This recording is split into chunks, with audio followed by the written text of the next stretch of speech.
우리가 살다 보면은 절망 가운데 있을 때가 들어 있기 마련입니다.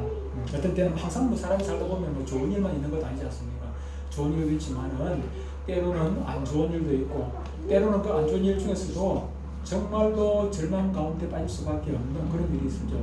어떤 때는 뭐 사랑하는 사람을 잃어버리고 먼저 보내고 절망에 빠지기도 하고, 어떤 때는 그 믿었던 사람으로부터 배신을 당하고 나서 얼마나 절망감이 크겠습니까? 정말로 믿었는데 배신을 하면은 배신을 당하게 되면 절망감에 빠지기도 하기도 합니다.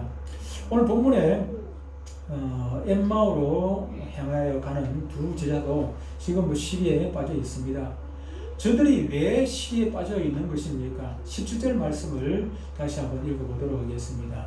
예수께서 이르시되 너희가 길 가면서 서로 주고받고 하는 이야기가 무엇이냐 하시니 두 사람이 슬픈 빛을 띠고 머물러 서더라 그랬습니다.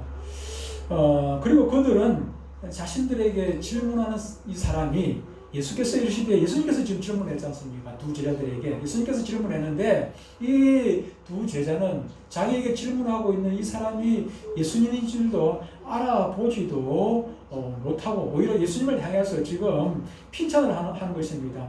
우리 이스라엘을 구할 자라고 기대했던 나사렛 예수가 대제사장과 관원들에 의해서 십자가에 못 박혀 죽은 지 사흘이나 되었는데 당신은 예루살렘에 살면서 그 소문도 못 들었느냐, 그것도 알지 못하느냐, 오히려 예수님을 지금 핀찬하고 있는 듯한 그런 이야기를 하고 있는 것입니다. 사람들은 슬픔이나 충격이 크면은 뭐라고 이야기합니까? 눈앞이 캄캄하다 그렇게 하지요. 너무 막 충격이 크게 다가오면은 눈앞이 캄캄하고 앞이 안 보이나, 뭘 어떻게 해야 될지 캄캄하게 된다 그런 얘기를 합니다. 여러분들은 뭐 그런 경험을 해보셨는지 모릅니다만 저도 그런 경험을 한두 번 했던 것 같습니다. 오늘 본문에 나오는 이 제자들이 그리 했는지도 모르겠습니다. 그들은 어떤 사람들입니까? 예수님과 자그마치 3년 동안 뭐 가까다 한 번씩 만난 것도 아니고 매일 만나는 정도가 아니라 3년 동안 거의 뭐 동거동락을 했습니다. 같이 먹고 같이 자고 그렇게 다니면서 예수님의 일거수일투족을 다 보았습니다. 예수님께서 죽은 자를 살리는 것도 보았고 수많은 병들을 고치는 이적들을 보았습니다. 물 위로 걸어가는 것도 보았고 바람을 잔잔하게 하는 것도 보았고 귀신을 쫓아내는 것도 보았고 수많은 이적들을 보면서 예수님과 그렇게 동거동락을 했단 말이에요. 그런데 지금 이 순간에 지금 예수님이 지금 눈앞에 서 있음에도 불구하고 그가 메시아라고 생각하지를 못하고 있는 것입니다. 그들은 얼마나 실망을 했습니까? 예수님께서 그렇게 3년 동안 다니면서 그 많은 이적을 행하니까는 그들이 예수님을 어떤 분이라고 그렇게 이스라엘이 그렇게 기다리던 메시아라고, 어떤 메시아? 이스라엘을 해방시킬 메시아라고. 이스라엘이 지금 로마의 식민지로 이런 고통 가운데 있는데 그 식민지에서 해방시킬, 지금 이스라엘 민족들은 종교 지도자들로부터 고통을 또 당하기도 하지만은 로마의 군병들로부터 거기서 세금도 엄청 많이 내야 되고 완전히 그렇게 장사해놓고 돈 벌어놓으면 도둑질을 당하듯이 그렇게 강도를 당하듯이 그렇게 고통을 당하고 그렇게 있었단 말이에요. 그런 고통 가운데서 이제 해방시킬 메시아가 드디어 나타났다 그렇게 생각을 하고 있었습니다. 일주일 전만 해도 어떤 상황이었습니까? 일주일 전만 해도 예수님께서 예루살렘으로 나귀를 타고 입성을 하게 되잖아요. 입성할 때 수많은 사람들이 종려나무 가지를 들고 흔들면서 호산나 외치면서 예수님을 그렇게 환영을 했습니다. 왜 환영을 했습니까? 이제는 끝났다. 이제 우리의 고통은 끝났다. 이제 우리는 해방이다. 이 메시아가 이제 이스라엘의 유대의 우방으로 두국해서 로마를 완전히 그냥 끝장내버릴 것이다. 예수님이랑 충분히 하실 수 있죠, 그죠? 그들의 생각은 어떤 생각을 가지고 있었냐면은 애굽에서 탈출을 할 때 자기들이 무슨 힘이 있어서 애굽의 그 식민지에서 탈출을 했습니까?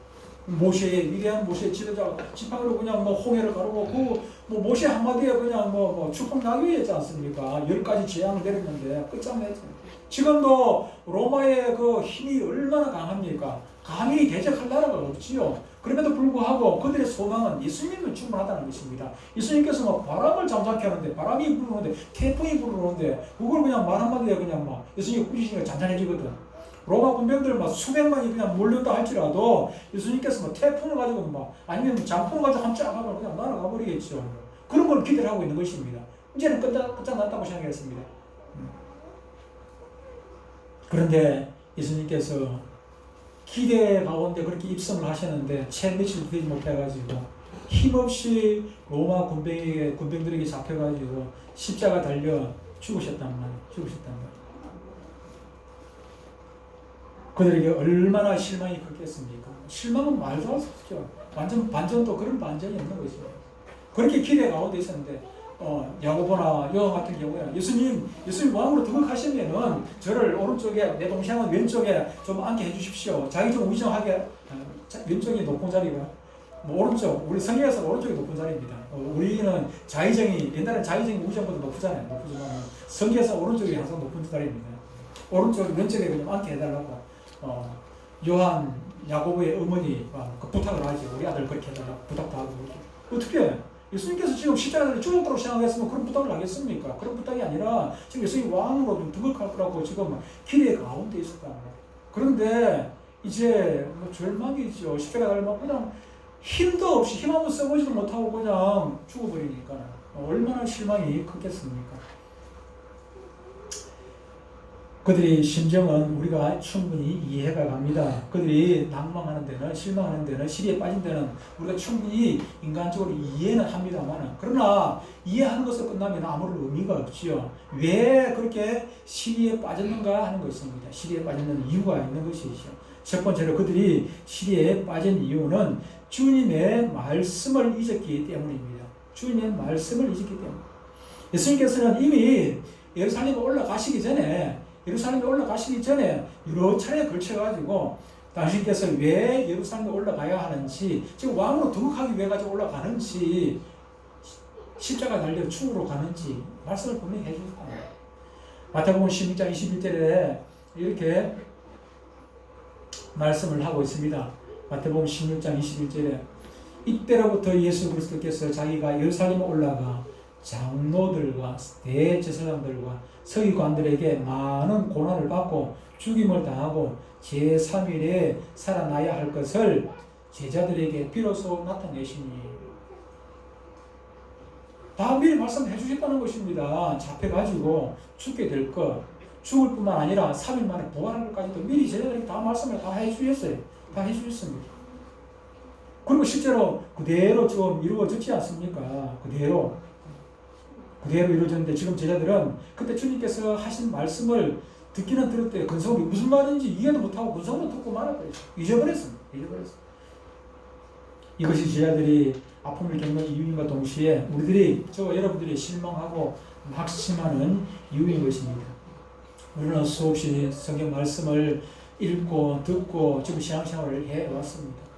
저는 여러분들에게 걱정되는 것이, 지금 이 시간에 걱정되는 것이, 지금 이때에 걱정되는 것이, 여러분들 앞에 과연 제자들보다 더 큰 낭망할 수밖에 없는 그런 사건이 닥치면 여러분들은 어떻게 하느냐 그 말이에요. 앞으로 사회주의가 될 수 있습니다. 설마 아닙니다. 많은 사람들에게 그 전도하면은 천국 있다, 지옥 있다 이야기를 하면은 아이고 천국 가봤나? 아니 가보고 나면 그때는 때가 늦는데요. 그때 설마 하다 사회주의 되겠나? 그때 되고 나면 아이고 그때 가가지고는 오늘 일부에 그때 말씀을 드렸습니다. 우리가 사회주의를 걱정하는 것은 먹고 살고 하는 거 그것 때문에 걱정하는 건 아닙니다. 우리는 한 가지는 우리 신앙생활이잖아요. 우리는 믿음 지키는 것 아니겠습니까?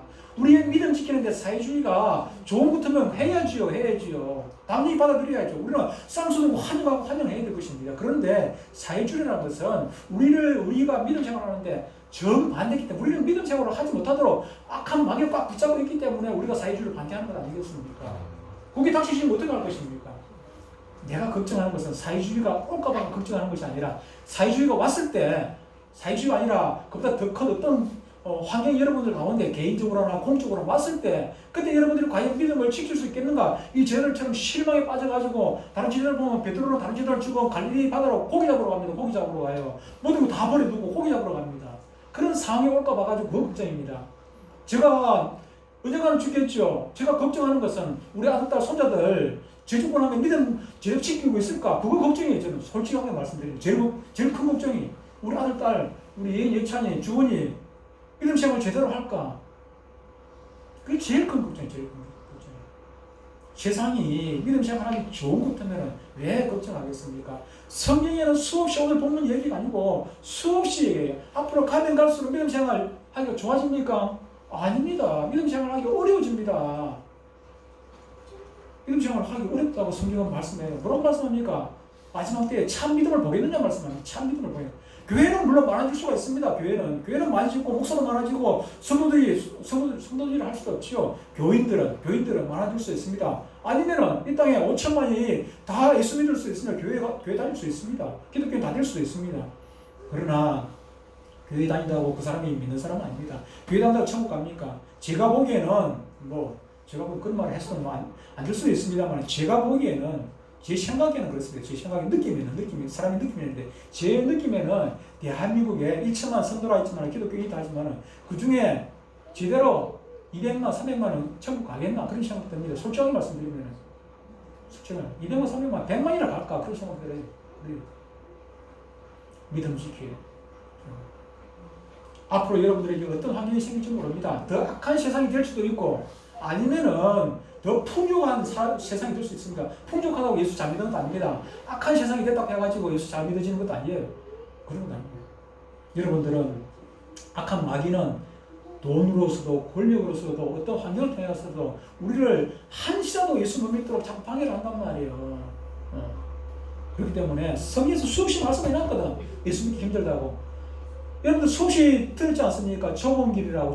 예수 믿는 길은 좁은 길입니다. 천국 가는 길은 좁은 길입니다. 수없이 얘기했음에도 불구하고 좁은 길을 당하면 그때 방황해가지고 넓은 길로 가려고 전부 다 박이 터지고 싸우는 게 현실 아닙니까? 현실이잖아요.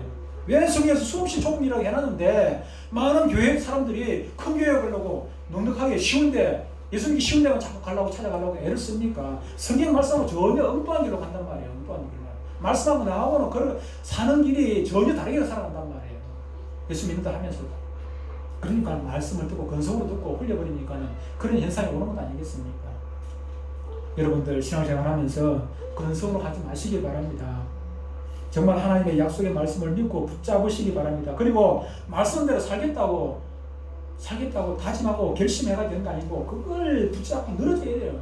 기도하고 내 입으로 되는 건 아니지 않습니까? 믿음이라는 게.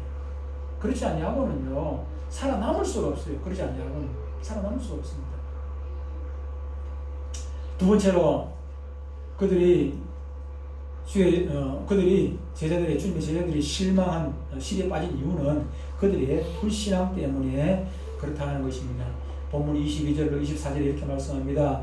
또한 우리 중에 어떤 여자들이 우리로 놀라게 하였으니 이는 그들이 새벽에 무덤에 갔다가 그의 시체는 예수님의 시체는 보지 못하고 와서 그가 살아나셨다 하는 천사들의 나타남을 보았다 함이라. 또 우리와 함께한 자 중에 두 사람이 무덤에 가 과연 여자들이 말한 바와 같음을 보았으나 예수는 보지 못하였느니라 하거늘. 여기서 우리는 그들의 불신앙적인 그런 모습을 볼 수가 있습니다. 그들은 주님의 시체도 보지 못하고 그냥 천사들이라고 하는 말만 듣고 와가지고 예수님 부활했다 하는 여자들이 그렇게 이야기하더라는 것입니다. 그들이 하는 말이 무엇입니까? 예수님 부활했는데 시체를 어떻게 보겠어요? 예수님 부활했는데 시체가 있으면 부활한 거 아니죠. 근데 시체도 보지 못하고 또 한 가지는 무엇입니까? 천사들이 하는 말만 믿었다는 것입니다. 세상에 이제 이 저희들이 지금 하는 얘기가 무엇입니까? 지금 엠마로 가면서 지금 실에 빠진 그 저희들 하는 얘기가 세상에 천사가 어디 있냐 이 말이에요. 천사가. 이들 하는 얘기가 천사가 어디 있냐. 천사들의 말을 천사들이 어제 지금 환상을 보고 하는 얘기가 지금 여자들이 하는 말을 도저히 못 뵙겠다는 것입니다. 그래도 여자들이 하는 말을 듣고 확인해 보려고 자기들 동료 중에 제자들이 한 두 사람 가가지고 무덤에 가보았다는 것입니다. 가보니까 어떻게 됐습니까? 예수님이 없더라는 것입니다. 그걸 확인했다는 것입니다. 그런데 부활하신 예수님을 만났단 말입니까? 못 만났다. 부활하신 예수님을 보지 못했기 때문에 자기들은 예수님 부활했다는 것을 못 믿겠다는 것입니다. 얘들은 보지 못했으니까, 내가 만나지 못했으니까. 도마가 어땠습니까? 다른 제자들이 그 뒤에 이제 예수님께서 그 이후에 도마가 없는 자리에 마가다락방에 주님께서 나타났단 말이에요. 제대로 꽉 있는데 거기서 나타났거든. 나타났는데 그때는 도마가 없었거든. 근데 그 이후에 예수님 가고 난 다음에 도마가 나왔어. 도마가 왔거든. 요한복음 20장에 보면 그러거든. 도마가 왔는데 거기 보니까는 제자들이 얘기를 해요. 예수님 봤다. 봤어? 봤는데. 그런데 나는 못 봤기 때문에 못 믿어요. 도마가 뭐라고 얘기합니까? 내가 내 손을 가지고 예수님의 손가락도 여보고 손이 못자국에 여보고 옆구리도 내가 손 여보고 옆구리 참자국 그 내 손 여보고 그래야 믿겠다는 것이지. 그래. 요한복음 20장 보면 예수님께서 도마 앞에 나타나가지고 도마야 네 손가락 내밀어가지고 내 손에 여보고 옆구리도 손 여보고 믿음 없는 자가 되지 마라. 그렇게 믿음 없는 자 믿는 자가 되라. 믿는 자. 그러니까 도마가 무릎을 꿇습니다. 성경 무릎 꿇다는 얘기는 없습니다만 제가 보기에 이제 한경상 도마가 주님한테 무릎을 꿇고 나의 주님이시여 나의 하나님이십니다. 그렇게 고백을 하죠. 그리고 주님께서 뭐라고 대답합니까? 뭐라고 얘기해요? 너는 나를 본 거로 믿느냐? 보지 못하고 믿는 자가 어떻게 된다고요? 복되다. 우리가 볼 수 있습니까? 주님 어떻게 봐요? 부활한 주님 우리가 어떻게 그 손가락에 넣어보고 못자국에 넣어보고 창자국에 손을 넣어보겠습니까? 보지 못하고 믿는 우리가 복된 것이죠. 오늘 보면 25절과 26절에 보면은 이렇게 얘기합니다. 이르시되 일어나고 선지자들이 말한 것을 마음에 들이 믿는 자들이여 그리스도가 이런 고난을 받고 자기 영광에 들어가야 할 것이 아니냐 하시고 그랬습니다. 제자들은 책망을 하시죠. 믿음 없는 그 제자들을 향하여 책망을 하십니다. 오늘날에도 교회를 다니면서도 어떤 분들이 교회 다니는데 교회 권사님인데도 얼마나 실망이 되는지 천국 가봐야 알지. 교회 권사님 천국 가봐야 알지. 권사님 우리 권사님 말고 다른 권사님 제가 얼마나 실망이 되는지 권사님 교회는 오래 다니고 교회 다니고 뭐 기도도 많이 하고 기도를 그런데 기도를 어떻게 하시는? 우리가 부활하신 주님을 본 적이 없지요. 본 적이 없어요.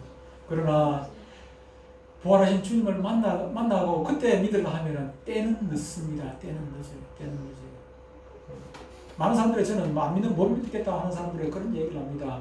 조금 전에 하는 얘기대로 천국 가보고 나면은 그때 확인하면 그때는 때가 늦습니다. 때가 늦어요. 사회주의 되고 난 다음에 그때는 후회가야 소용이 없습니다. 그런 얘기를 수없이 하지요. 수없이. 만약을 위해서 우리를 대변하는 거면 유비무환이 무엇입니까? 유비무환. 왜 여러분들이 문을 저녁에 잘 때 문을 닫고 잡니까? 잠고 잡니까? 문을 잠그고 잡니까? 문을 잠그고 자는 이유가 무엇입니까? 여러분 도둑 당해봤습니까? 물론 도둑 당할 수도 있어요. 당할 수도 있지만 안 당할 때가 훨씬 더 많습니다. 문 열어놓는다고 도둑이 들어옵니까? 안 들어옵니다. 1년에 360일 중에 도둑 안 들어오는 날이 거의 대부분이에요. 어쩌다 한번 들어올까 말까 하잖아.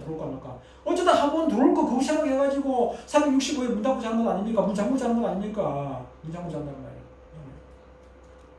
그런데 그 한 번을 위해서 혹시나 한 번을 위해서 우리가 준비하는 거 그게 유비무환입니다. 근데 저는 유비무환 때문에 예수 믿는 건 아니에요. 저는 99.9%가 아니라 저는 100% 믿는 사람이에요. 여러분 안 믿는 사람들을 향해서 하는 얘기죠. 단 1%의 가능성 때문이라도 있습니다라고 제가 속이 타니까는 단 1%의 가능성, 천국이 있을 가능성이 단 1%만 있다 할지라도 단 0.001%만 있다 할지라도 우리 예수 믿어야 되는 거예요. 0.1%만 있어도 천국이. 네?